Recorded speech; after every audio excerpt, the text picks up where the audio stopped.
As they take their seats, David Chisanetti.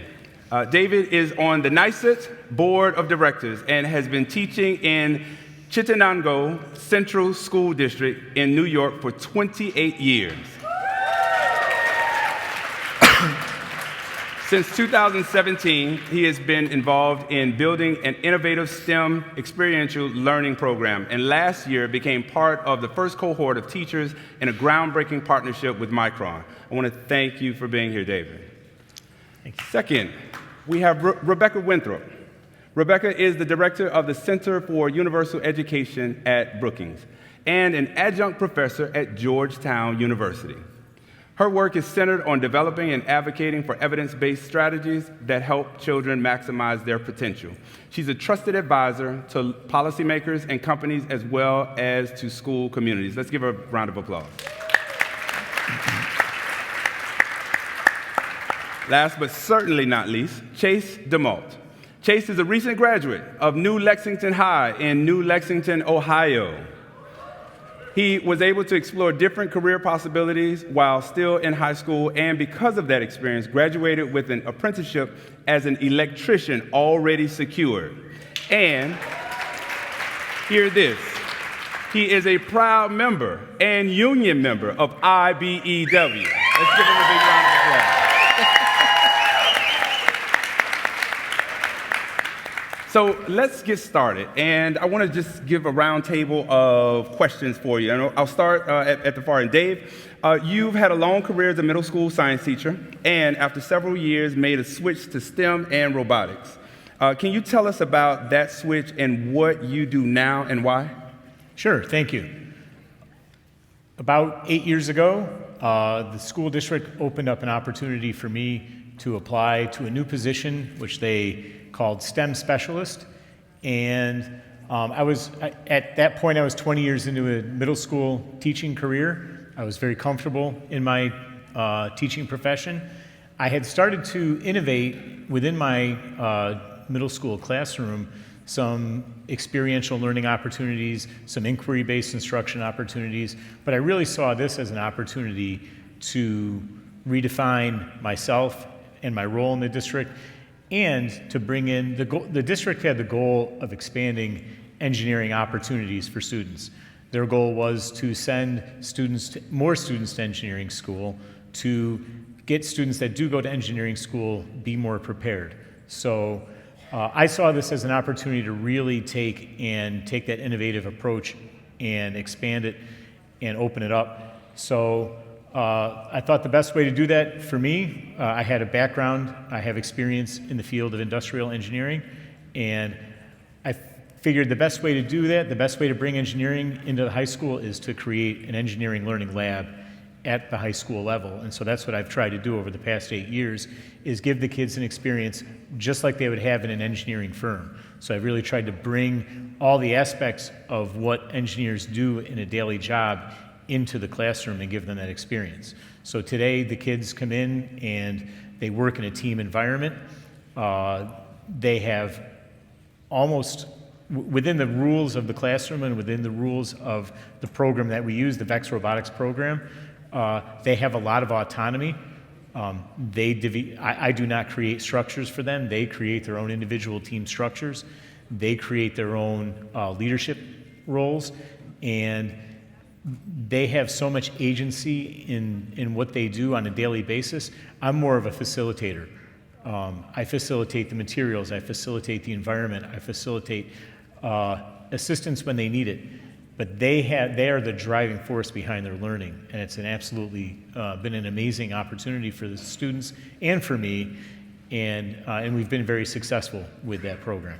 Fantastic. Thank you, Dave. I appreciate that. And so, Chase, I'm going to go right to you. You had the opportunity to experience both carpentry and engineering pathways in your high school CTE program in rural Ohio. Tell us about the choices and opportunities you had and what a day in the life looks like for you. Yeah, so my school, going into your senior year, you obviously pick our classes, and they had just started something where it was 3 different pathways. There was a workforce pathway, which had, trades classes that you could choose, and there was a college pathway, which was all college credit plus classes. So if you completed those, you could graduate with an associate's degree. As someone who didn't want to go back to school again, I went for the trade program, that pathway, and I chose carpentry because I'm very stubborn. I want to do everything myself, and something I always wanted to do was build a house. I was like, you know what? If I could frame my own house, save that much money, that'd be awesome. So I did that, and then I had to pick another class to fill out the semester. And I was like, you know what? I'll pick electric. Not only can I frame the house, I can wire it. Even better. Wow. So then I went to carpentry, did that semester, and was like, absolutely not. Nope. Carpentry, nope.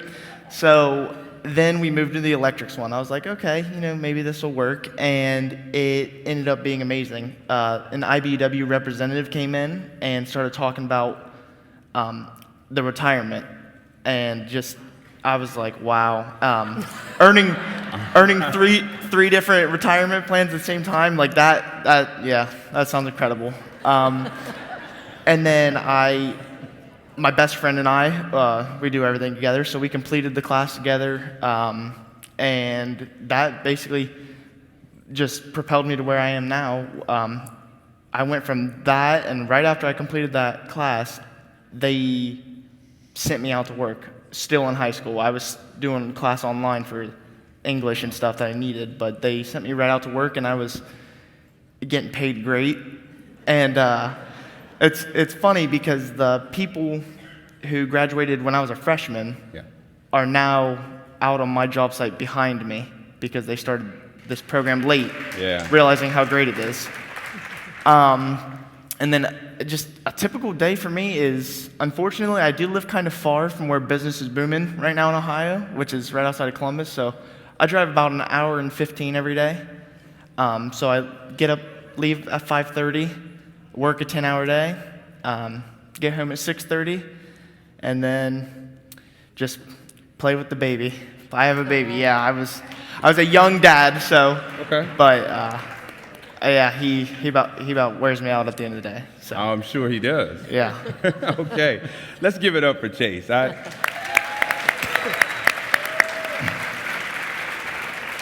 Chase, as a young man thinking about retirements and your 3 retirements, I have to ask you this question. How old are you? I just turned 20 last week. Just turned 20 last week. I think this young man has been here before, okay? Good job, and thank you very much for that. And I want to jump to Rebecca. Your research interests span the globe from what kids need to learn and thrive to how to measure it.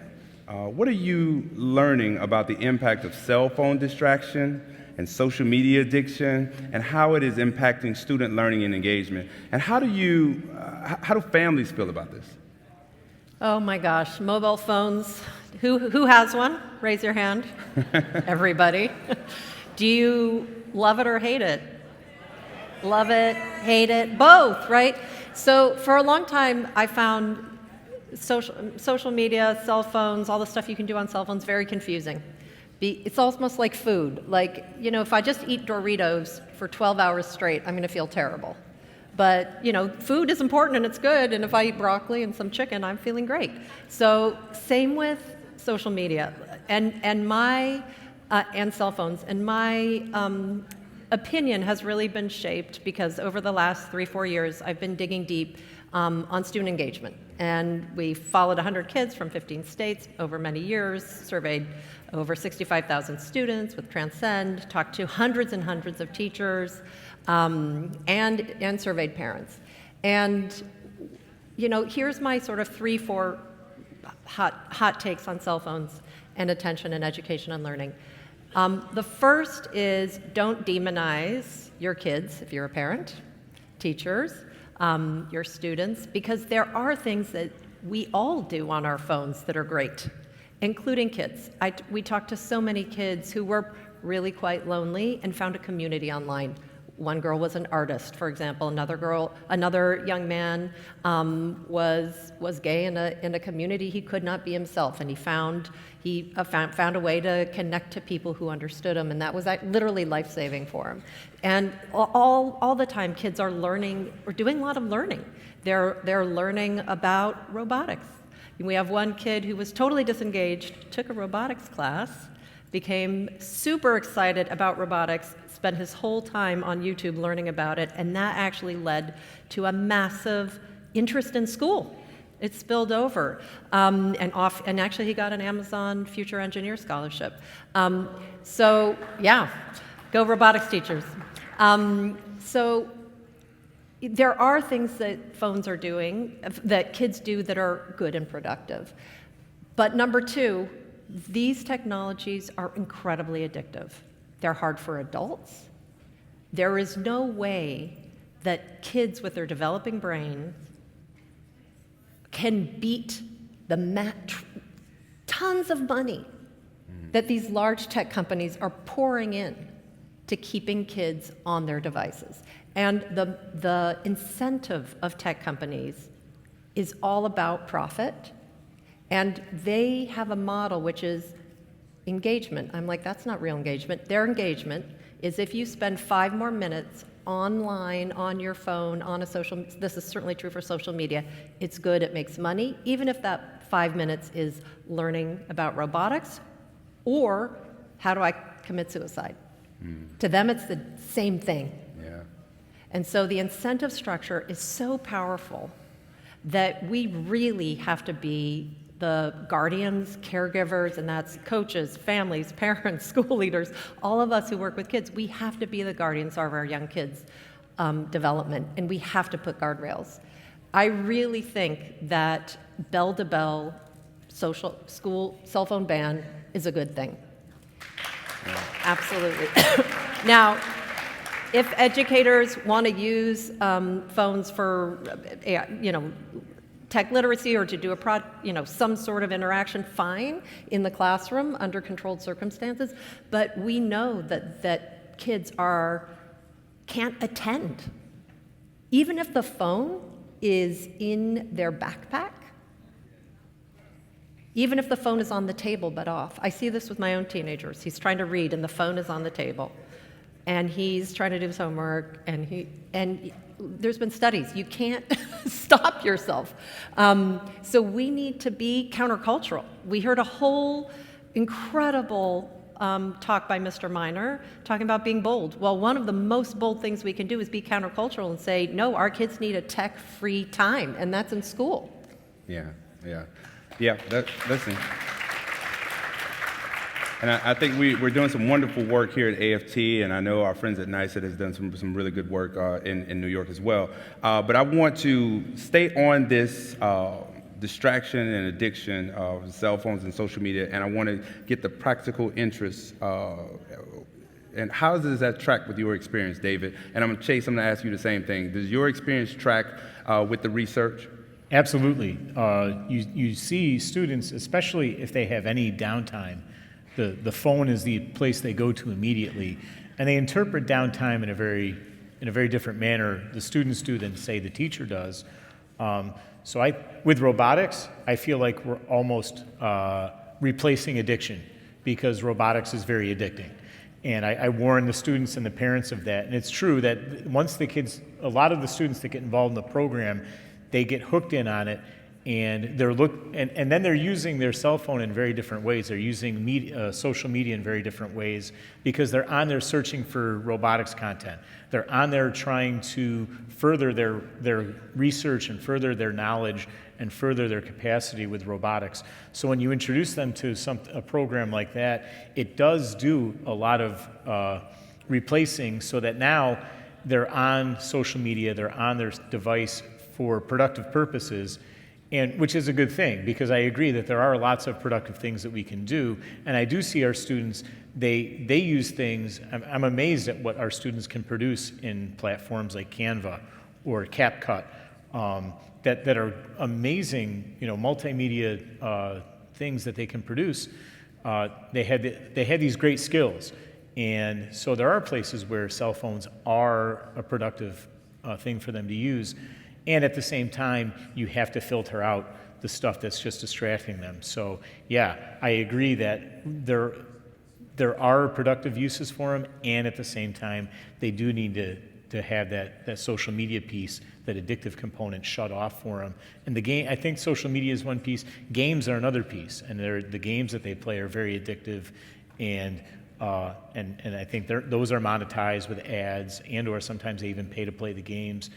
And at the same time, they'll spend hours. They'll lose entire evenings of their time on the games as well. So having during school, they have access to the things they need access to at school. So during school, having access to those things on a school-controlled device and putting those personal devices away, I think it's great. I know when I go on vacation, I love being able to take that cell phone and put it in the safe in the hotel or on the cruise ship and not have to worry about it for a whole week. It's so freeing. So I can't imagine giving kids that same freedom every single day. That would be great. Fantastic. Chase? Yeah, this kind of just piggybacks off of what he said. There's good and there's bad. In my specific situation, when I was going through the electrics class in school, it was all online. And my teacher wasn't a member of the IBEW. He was a residential electrician, completely different. So he's trying to help me. Meanwhile, he's telling me the complete opposite thing of what I need to do. So I was getting on TikTok and Facebook Reels and YouTube and Reddit, everything. And that helped me get through some of the subjects that I really struggled with. But then on the other hand, there's days where your teacher says, okay, we're going to do this on pen and paper, and it's amazing. Everybody starts flipping out because they don't want to be on their phone anymore, which isn't just phones either. It's iPads and Chromebooks, I think, because, a Chromebook, even without internet, you can still play games. And trying to get people to pay attention when they do have that urge in front of them of, oh, if I hit this little button, this little T-Rex jumps. Yeah. That I think it's very hard, and everybody struggles with it. But if you can get that put away, then it's easy to pay attention and learn. Thank you for that, Chase. We appreciate that. Drives home your point, Rebecca, that this research is more relevant than ever. A few minutes ago, Chase shared his experiences along a CTE path. And high-quality CTE programs of study have long been known as successful programs for keeping kids in school, providing a high standard of work-based learning and supporting kids toward both careers and further study. Dave, you're involved in an exciting new partnership with your union, the school districts in New York State, and one of the biggest players in the semiconductor industry. Tell us about the Micron partnership and its potential for engaging learning. The Micron partnership and the advanced manufacturing and semiconductor framework that was developed as a part of it is a fantastic opportunity for educators and for students. I can't talk about it without thanking our folks at AFT, Randy and AFT, and the folks at NICET and the folks at UFT have been huge partners in making that a reality, and the programming that I've been exposed to as an educator has been fantastic, and it allows us to bring that programming right to everything that I've been able to be exposed to as an educator. I bring right back to the students, and we've already made significant changes in our programming in our school district to reflect what Micron is saying. The Micron component, they're saying for people to work in an advanced manufacturing industry, in the semiconductor industry, they are going to need these certain skills. And so taking those things and bringing them and integrating them right into our classroom has been fantastic. This year we had a project-based physics class that did photolithography, that did silicone doping to create semiconductor material, semiconductor film. We did amazing things, and that all came right from that framework and the work that we've done, the professional development we did with Micron. So it's been a fantastic opportunity. And the great thing is that the framework that was developed, I think primarily at AFT, thanks to Leo Gordon at UFT, for helping us out with that. But the great thing is that the framework it's not a prescribed curriculum. Every district that's involved, or any district that wants to be involved in this kind of teaching, can take that framework and tailor it to their school, tailor it to their individual. Like I work in a very small rural district, and then other districts are, Syracuse City is a very large urban district.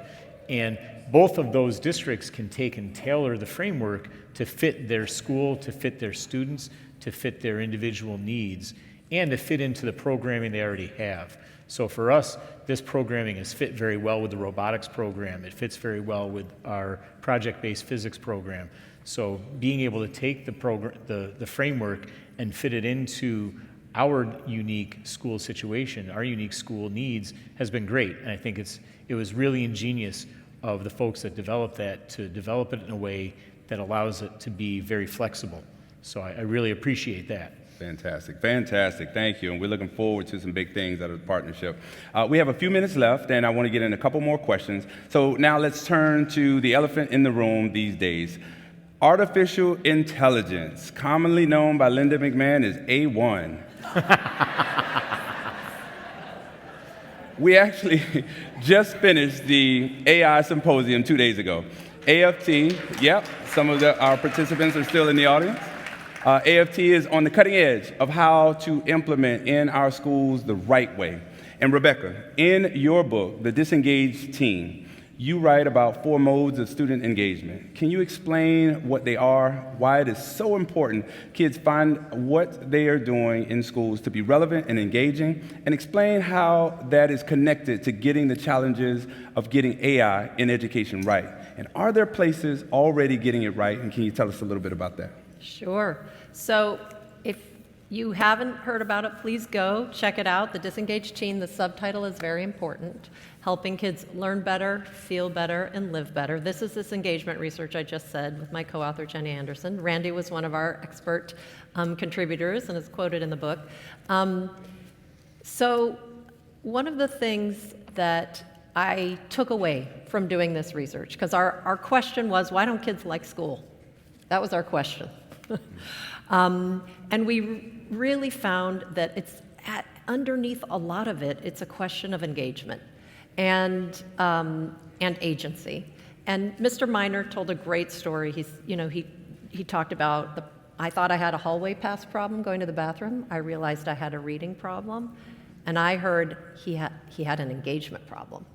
And we found that underneath a lot of the stuff that's happening, if you boost engagement, you get bigger attendance, higher graduation rates, more achievement, better mental health. Like everything goes up if you have higher engagement. And one of the things one of our aha moments was that kids aren't just engaged or disengaged.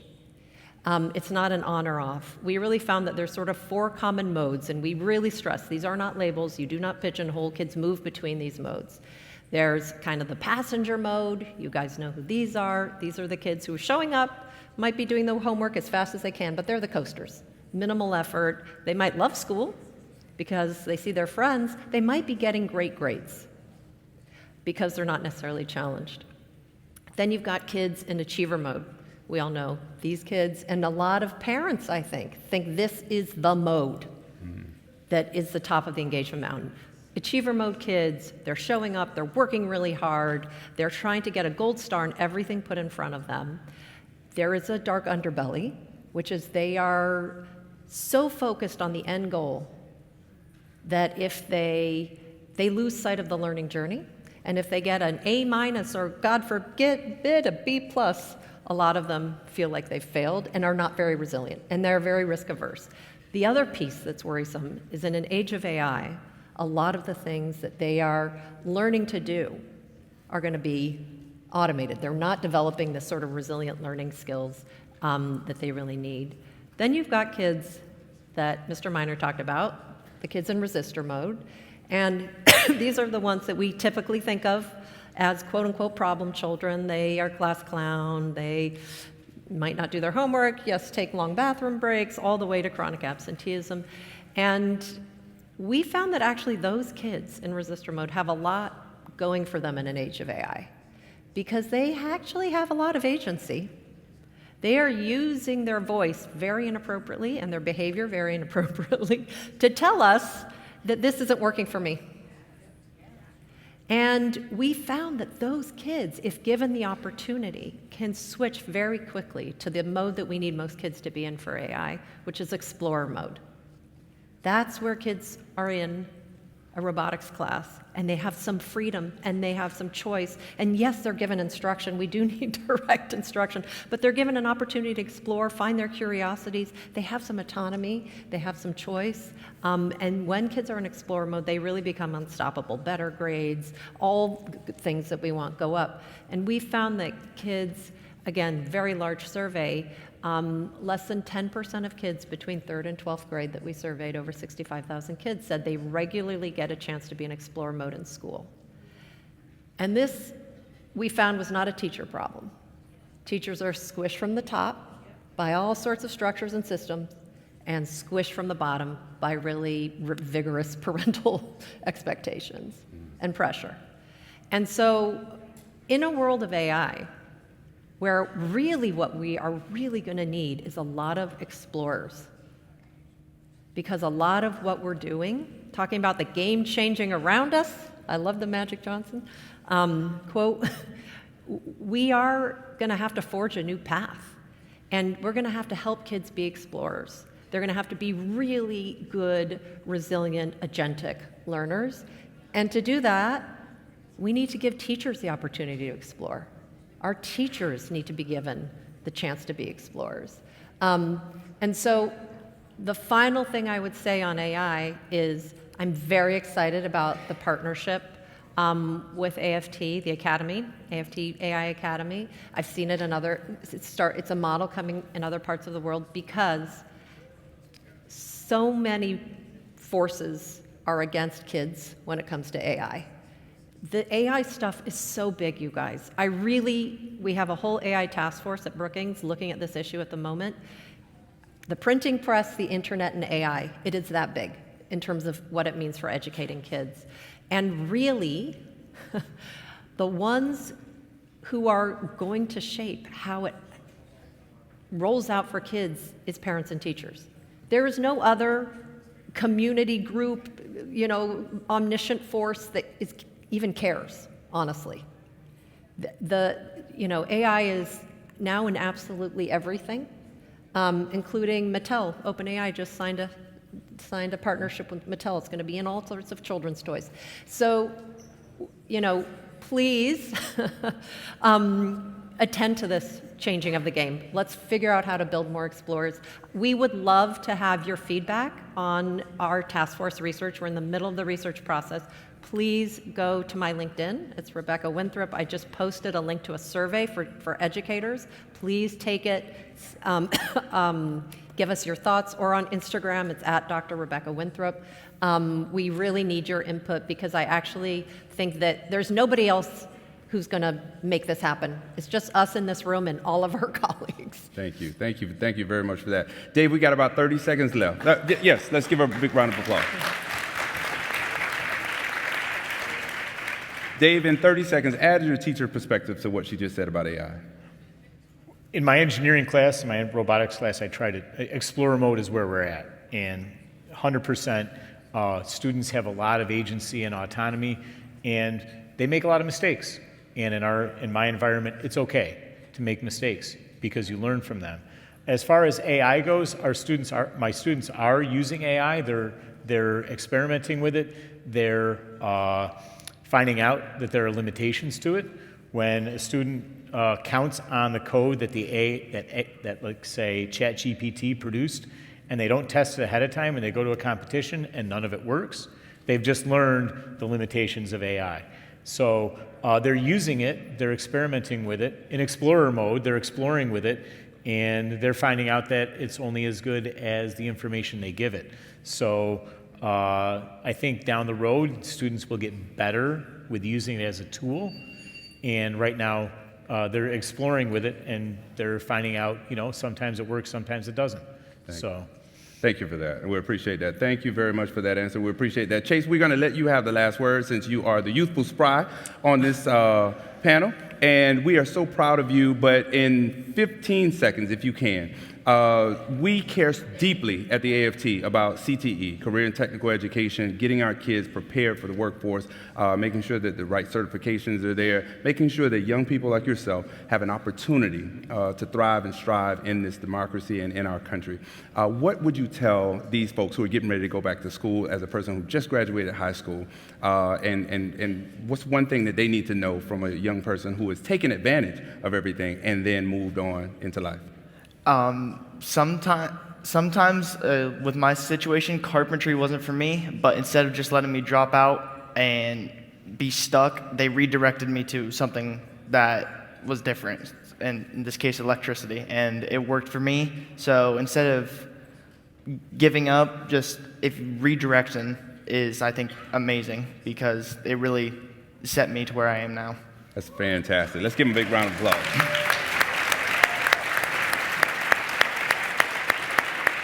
So while we only get one retirement, we're certainly proud of all three of yours. Okay? Yeah, thank you. Thank you, Chase. Thank you, Dave. And thank you, Rebecca, for sharing your insights, your experiences, and most of all, your hope. And we appreciate you.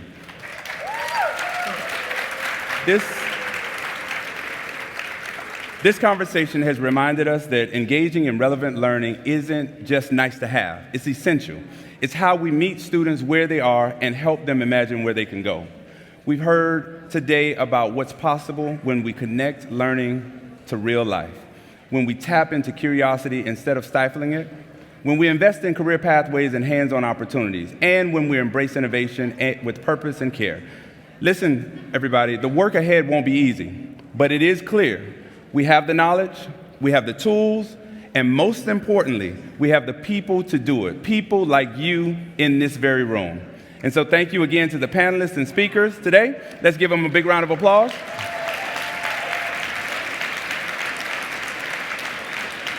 And just one note of housekeeping, we have a special session. Join us for a conversation with President Randy Weingarten at 4:30 today in the International Ballroom East next door. We'll see you all back here tomorrow at 10:45 a.m. for our closing brunch with my sister, Evelyn De Jesus.